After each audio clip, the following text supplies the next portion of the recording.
అమ్మో! వాయ్యో!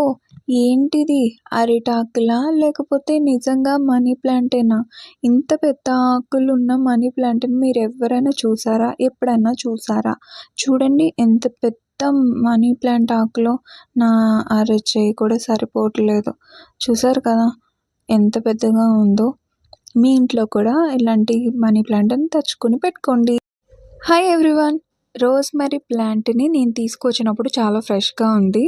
రోజు వాటరింగ్ వేస్తున్నాను. బట్ ఇలా ఎందుకు ఎండిపోతుంది? Let me know in comments.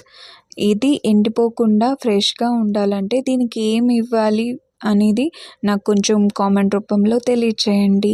మరిన్ని వీడియోస్ కోసం నా ఛానల్‌ని సబ్స్క్రైబ్ చేయండి. మీ సపోర్ట్ అయితే నాకు కావాలి. Thank you.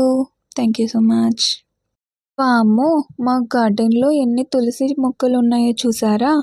ఇవన్నీ ఒకేసారి వస్తాయి, ఒకేసారి పోతాయి.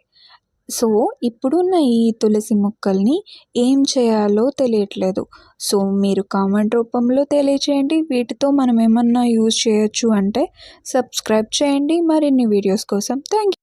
ఈ చెట్లకి బాటమ్స్‌లో చూసారు కదండీ! నేను ప్రతి ఒక్క చెట్టుకి నేను తీసుకొచ్చిన ఎండిపోయిన పేడ అనేది నేను ఇక్కడ వేశాననమాట. దీనివల్ల ఏంటి అంటే దీన్ని పొడుం కూడా చేసి వేయొచ్చు. బట్ ఇలా ఉండడం వల్ల ఏంటంటే తడిచిన ప్రతిసారి కొద్ది కొద్దిగా అది మట్టిలో అనేది కలిసిపోతుందనమాట. నేను అందుకనే పీస్‌గా ఉంచి వేశాను.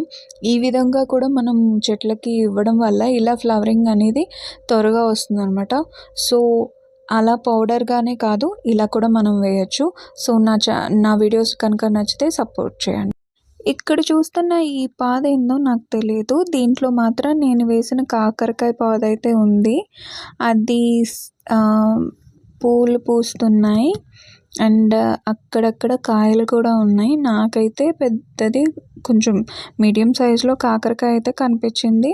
వీటికి పూలైతే బాగా పూస్తున్నాయి. సో, చూద్దాం హార్వెస్టింగ్ టైంలో మళ్ళీ మీకు వీడియో చేసి చూపిస్తాను. ప్రెజెంట్ అయితే నేను చెప్పిన కాయ అయితే ఇదే చిన్నగా ఉంది. ఇంకొంచెం పెద్ద అవ్వాలి. సరే, మరిన్ని వీడియోస్ కోసం నా ఛానల్ని సబ్స్క్రైబ్ చేసుకోండి. Thank you for